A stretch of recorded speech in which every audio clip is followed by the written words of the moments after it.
Ini nggak tahu sekolah. Kenapa? Cicilan dari kecil.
Зүгээр л надад томоогийн хэлчихгүй.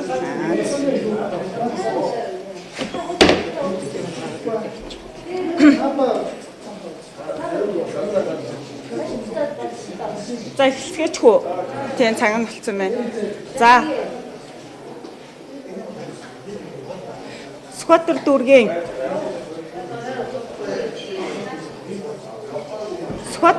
дөрөвдүгээр хорооны дахин төлөвлөлтийн асуудлаар Сүхбаатар дүүргийн 4-р хорооны иргэд UB Town сүүхийн иргэд өнөөдөр хэвлэлийн баг хурал хийж байгаа. За өнөөдрийн хэвлэлийн баг хурал хийх болсон хэвлэлийн баг хурлаараа ямар зорилготой ямар мэдээлэл хийх гэж байгаа гэхээр өнгөрсөн оны 7-8 сард бол Сүхбаатар дүүргийн 4-р хороо та бидний мэдгээр Улаанбаатар ихтлгүүрийн зүүн талын худаг усны 1836 гэдэг хоёр байран дээр дахин төлөвлөлтийн тендер явсан. Энэ тендерт SNCT гэж компани тендерт ялаад 9-12 давхар барилгыг барина гэдэг зөвшөөрөл авсан. За тухайн үедээ бол барилгын хашаа татаагүй нөгөө норм гормоо зөрчиж исэн учраас тухайн үед иргэд бол мэдээллийг хүргэж исэн. Өнгөрсөн хугацаанд нийслэл рүү бол UB Town-ы сөөх иргэдээс 4 удаагийн албан бичиг явсан. Дахин төлөвлөлтийн тендерт ялсан байгууллага компани 9-12 давхраараа барилгаа барина үсттэй гэдэг тодруулга авахд 4 удаагийн албан бичигт тимээ санаа зовлтгүй тендерийн дагуу явж байгаа гэсэн. Гэтэл 4 сарын 4-ний өдөр болвол 16 давхраар 2 блок авахар зөвшөөрөл авсан байдаг. Гэтэл энэ Сүхбаатар дүүргийн 4-р хороо яг тухайн байршил дээр бол 17 давхар 2 блок байсан байгаа. Энд бол 1000 гаруй оршин суугчид байдаг. 4-р хороо бол худалдааны 2 том төвтэй. За тэгээд фонтан одоо ингээд нөгөө хүүхдийн зоогийн гудамж гэдэг ачаал бол маш өндөр ийм газар. Энд үйлчлэгээний 4 давхар төвтэй 16 давхар 2 блок барих ямар ч боломж байхгүй. Энд угаасаа одоо энэ барилгын ажил эхлээл явган хүний гарц хааснаас болоод өдөр болгон маш ийм нэвтрэлтэй төгжрөл болдог ийм газар. Тэгэхээр энэ талаар мэдээлэл хийх гэж байгаа. За дараагийнх нь бол бид нар өчигдөр өдөр бол нийслэлийн Сүхбаатар дүүргийн засаг дарагт бол суулт хийх одоо хүсэлтэд өгсөн байгаа. Ингээ энэ 5 дахаас эхлээ бид нар яг энэ байршил дээр бол зам хааж суулт хийн. Улаанбаатар хотын захирагч Сумья Азрыг бол бид нар ирж нөхцөл байдалтай танилцаач. Яаж энэ компани чинь тендерт ялснаасаа даваад ингээд давхраа нэмчихдэг юм бэ? 9 давхрын байрны цутгалт 16 давхрын байрны цутгалт чи өөр байдгүй мүү гэ мэрэгжлийн хяналт руу нийслэлийн засаг дарга руу албан бичиг өгчөөд хоёр туслагтай нуулцсан орлогчтой нуулцсан ирж энийг байдалтай танилцаач гэхээр одоо болтол танилцаагүй. Тэгэхээр бид нар 5 дахь өдрөөс эхлэж энд одоо хоёр ийм өндөр барилга барьжвал ямар хэмжээний төвчрөл Улаанбаатар хотод бий болохыг харуулъя. Мөн Улаанбаатар хотын захирагчийг энэ байршилтаа ирж нөхцөл байдалтай танилцаасаа гэдэг шаардлага хөрвүүлж байгаа маа. Энэ талаар мэдээлэл хийнэ. За шашиж.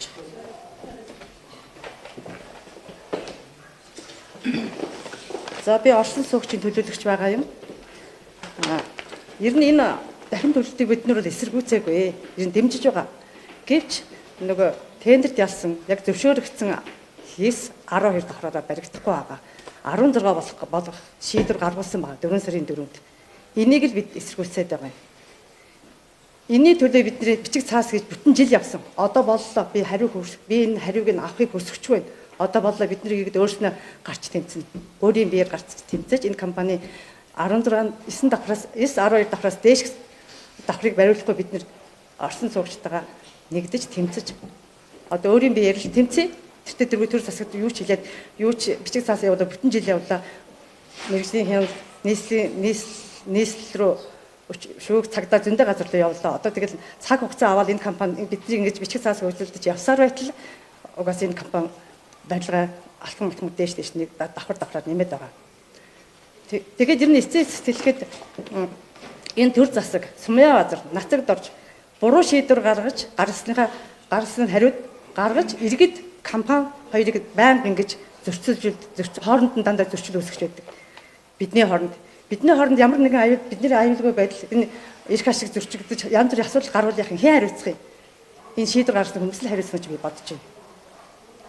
Ер нь энэ компани гэсэн чинь одоо материал нөлөөлөх уламжлалт ашиггүй нэнэ тэрэг зөв энэ бол мэдээж ашиггүй алдагдлалд орох юм бол хэн хариуцах юм? Тэр шийдвэр гаргасан хүмүүс л хариуцна гэж би үзэж байна. Тэр энэ жамхаа өөрснөө хариуцаараа энэ компани ашиг алдагдлыг өөрснөө энэ буруу шийдвэр гаргасан хүмүүс өөрснөө хариуцах юм байгаа биз? Бид нар бол тэртээ дөрөв бариулахгүй гэдгээрээ л тэмцэн орсон суугчтайгаа хамт бариулахгүй суултгийн барилгын ажилтнаа тэртээ дөрөв саад учруулсан бид ямар ч хэсэнд бариулахгүй. Тэртээ дөрөв одоо энэ төгжрөл өнөөгийн нөхцөл төгжрөл бол тэртээ дөрөв манай хотхонд ямар ч хүн явах завсаргүй машины завсаар ингээд өргөн газараар нь бид нар ингэж зай завсар нь олж гарч явдаг. Угаасаа явган хүн явах тийм нөхцөлгөө болцсон өнөөгийн нөхцөл дээр нь нэмээд 912 бариулж байгаа ч хүртэл бид нарт ачаал үүсгэж ямар ч боломжгүй байгаа. Нэгэнт одоо 912-аар дахин төлөлт хийсэн юм чинь тэргээ барина. Харин 16 болыг бид нар эсэргүүцнэ. Энийг л хэлэх байна да.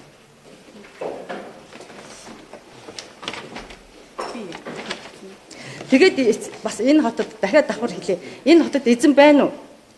Хот төлөлт гэж байна уу? Ерөнхий төлөлгөө байна уу? Хэсэгчсэн төлөлгөө байна уу? Арай хитэрч байна. Бас одоо сумын газарт анхааруулад нэг юм хэлээ. Би 13 дахь хороолд 2 гараашаа нураалгасан. Тэгэхэд би юу ч хэлээгүй. Яагаадгүй сумын газар зөв юм хийж гэн. За энэ хотыг энэ гарааш энэ муухай тоосон гараашуудаа салхан зөв гэж бодоод би юу ч хэлээгүй. Ямар ч нөхөн төлбөр аваагүй. Энэний төлөө би эсрэгч юу ч дуураагүй. Одоо энэ байран дээр бол харин дуурна шүү. Та нар төв замыг хааж суулт хийх яаж юм бэ? Иргэдэг хохирож штэ энэ суултаараа. Тэгжээж л одоо төр засгийн ажлаа хийх юм байлгүй. Бас ажлаа хийхгүй юм. Ер нь бол тэнд 16 давхар 2 блок барилга барихад тэр угаасаа хүмүүсийн төгжрөл. Тийм л төгжрөл үүсгэн. Тийм төгжрлийг ийм болохоос нь өмнө урьдчилан сэргийлж байгаа. Энэ бол зөвхөн 4-р хорооны асуудал биш, Улаанбаатар хотын асуудал болчиход байна. Яг тэгэхээр энэ төвдөө нэвтршил үүсгээд барилга бариад хахаар дулаанаас ч авд юм аа. Энэ хотын зах руу явж байгаа барилгачлалтын дулаанаас авна. Цэвэр бохор усанд ч асуудал үүснэ. Ирэх үйл бид нар хөлдөх хэмжээнд хүрчээд байна. Одоо ингээд та нар бодож байгаа. Нэг хотхны дунд шинэ барилга барихад тухайн хуучин барилгуудын дулаан цэвэр бохирд асуудал үүсээд байдаг. Өнгөрсөн жил гэхэд 10 дугаар хороолт 2 удаа бохирын шугам залдарчиж байгаа. Энд чинь төлөвлөлтгүй барилга барьж байгаагаас болж байгаа маа. Бага нөөцөөсөө татж байгаа шүү дээ. Энд чинь дахиж шинээр бид нар цахилгаан станц барьсангүй. Шинээр бид нар цэвэр бохир усныхаа асуудлыг шийддэг болсонгүй. Бид нар бүр дулааны цахилгаан станц чинь эрчим хүчний сайд нь өөрөө ирэх өвөл одоо ингээд ийм асуудал үүсгэж байна гэдгийг хэлэхэд төвдөө ачаал үүсгээд ивэл зах руугаа явж байгаа дулаанд доголдол үүснэ. Одоо бид нар ингээд юу гэдэг 10 дугаар хороолт гэж бол цаашаа 1-р хороолт, 3-4 хороолт энэ асуудал үүснэ.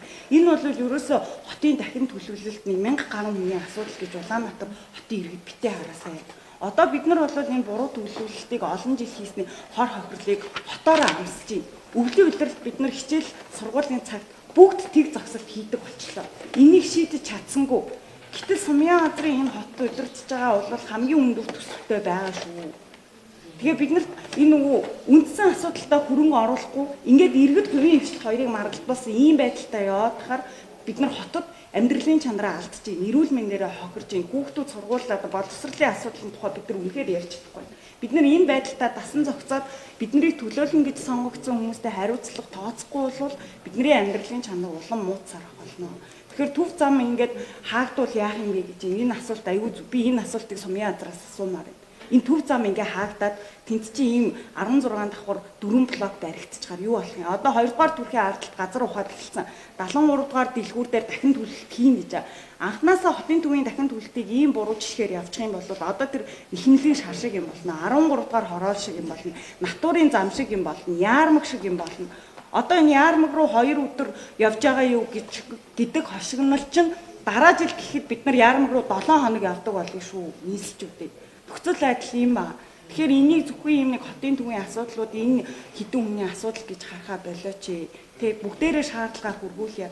Нэмээд хэлэхэд хотын даргаыг ингээд иргэдэн сонгодгүй болохоор хотын дарга нь энэ тэнгэрийнх байдаг юм байна. Бид нар бол ирээд нөхцөл байдалтай танилцаад өгөөч, энэ асуудлыг хараад өгөөч гэж удаа шаардлага хүргүүлж байгаа. Бид нар хэвлэл мэдээлэл рүү зөндөө залгасан, уцаа авдаггүй. Орлогчд нь бултаж алга болдог. Энэ асуудлыг мэдэхгүй ш мэдчихэе. Тэгээ одоо ингээ ирэхгүй бол хотоор л одоо тэр хүнийг хайцгаая. Гарч ирдэггүй юм бол хотоор л тэр хүнийг одоо төгжирч олцгоё. Одоо мэдгүй өөр ямар арга байдгийг бол бид нар мэдгүй байна. Яг тэгвэл бид нар хууль ном журмынхын дагуу маш хүлээцтэй байсан шүү. Бид нар 9-12 давхраар байхыг чинь хүлцэнгүүгээр твцсэн шүү. Яг үүндээ хот төлөвлөл, хотын соёлын үг гэдэг талаасаа бид нар 40-50 мянгатад ийм өндөр барилга бариулмааргүй байна. Гэхдээ яг одоо ингээ хувийн хвшил ороод ирсэн. Бид нар чөлөөт эдийн засагтаа битгээрээ дуугаа байсан.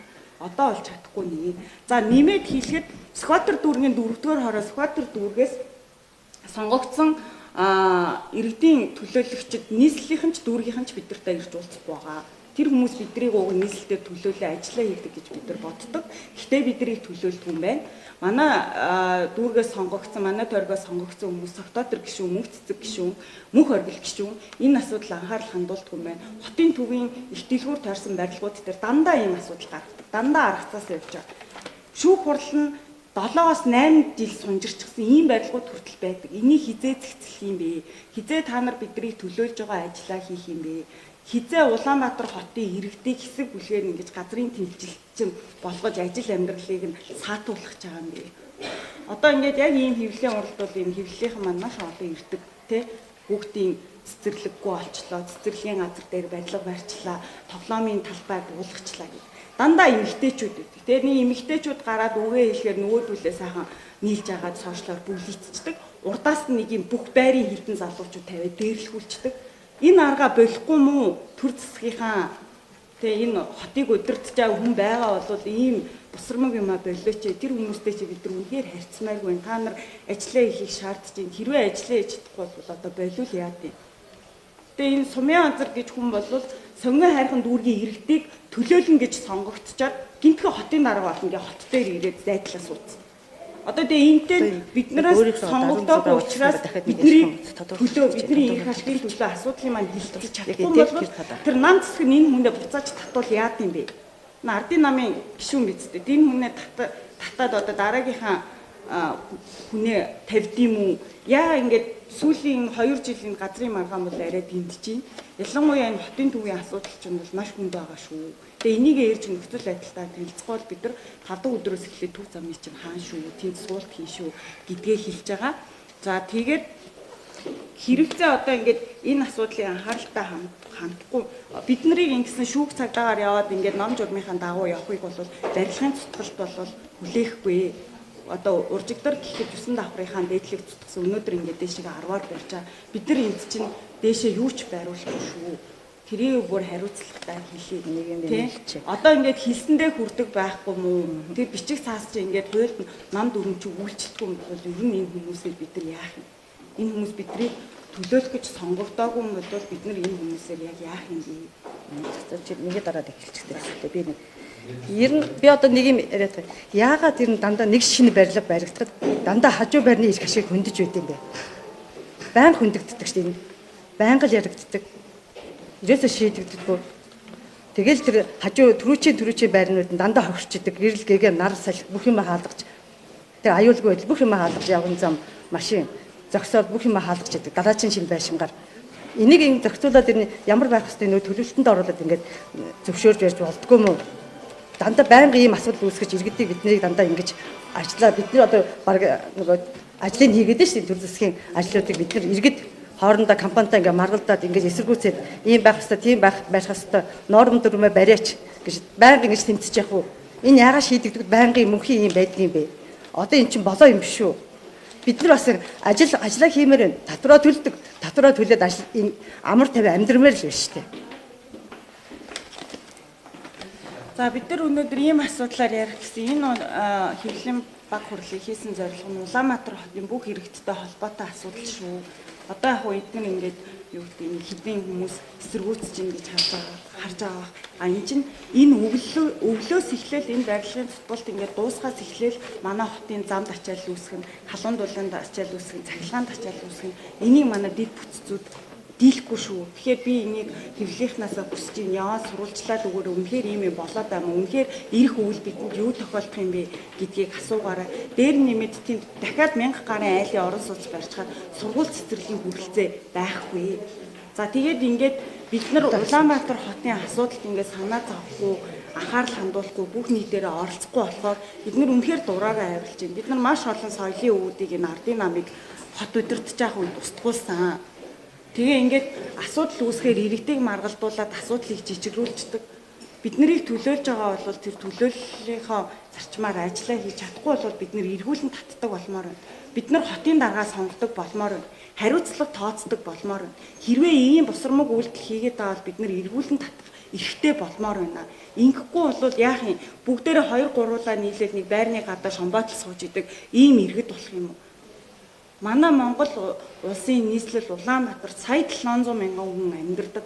Сая 700 мянган хүний асуудал гэдэг бол бүх энэ улсын чинь тэн хагсын асуудал энд явж байгаа. Энэ хүмүүс эрүүл мэндээрээ хохирч, нийт хөрөнгөөрөө хохирч, замын төвчрөл бид нар жил болгон хичнээн их 80 төгрөг алдаж байна. Бид нар маш үр ашиггүй, чанаргүй амьдардаг.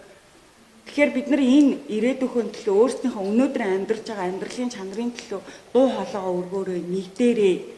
Тэ одоо юу гэдгийг 5 дахь өдрөөс эхлээ суулц зарлаад төв зам хаах юм бол тэр 11 төгрөг уцтаарай. Өөрсдийнхөө сонгогдсон тэр иргэд төлөөлөгч рүүгээ уцтаад энэ яагаад төвчрээд байгаа юм бэ гэдгийг асуугаарай. Хот нийтээрээ энэ асуудалд анхаарал хандуулаарай. Тэгээ тэр мэрэгжлийн байгууллагуудаас нь би бас сэтгүүлчдээс ахиад хүсье. Явж сурвалжлаарай. Ирэх үйл юу болох гээд байгааг. За.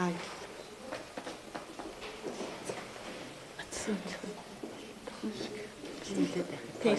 Засах юм хэлсэн шүү.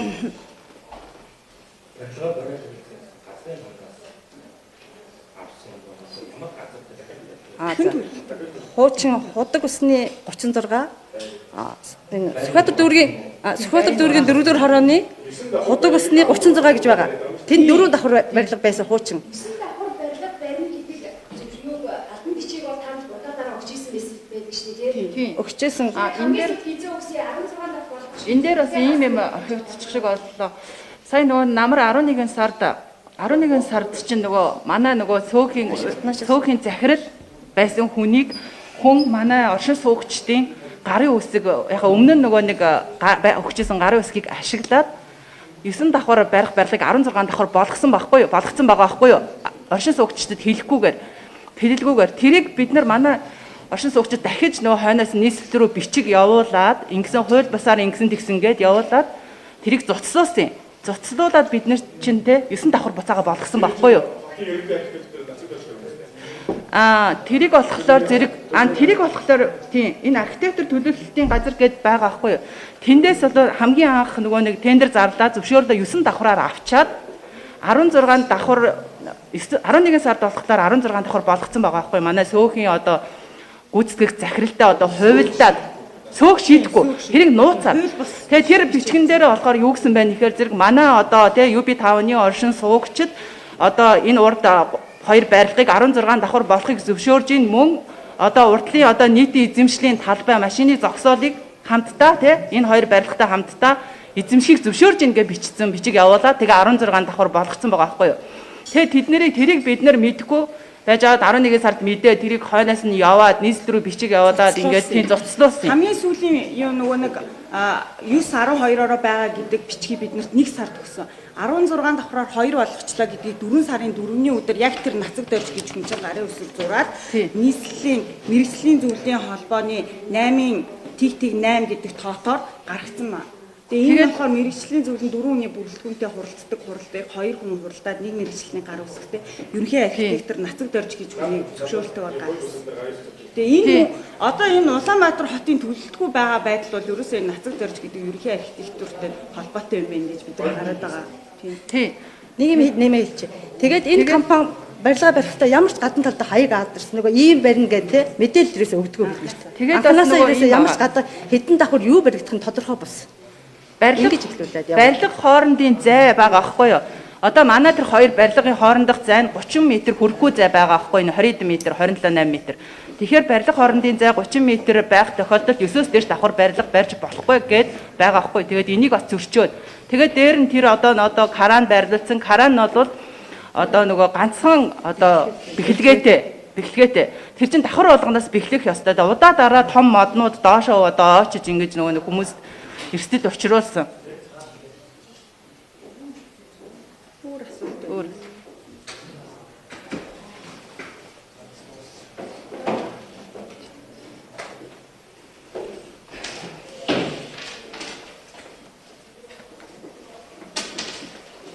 Болсон уу те? Асуулт. Тийм асуулт байхгүй. Дандаа тэгдэг.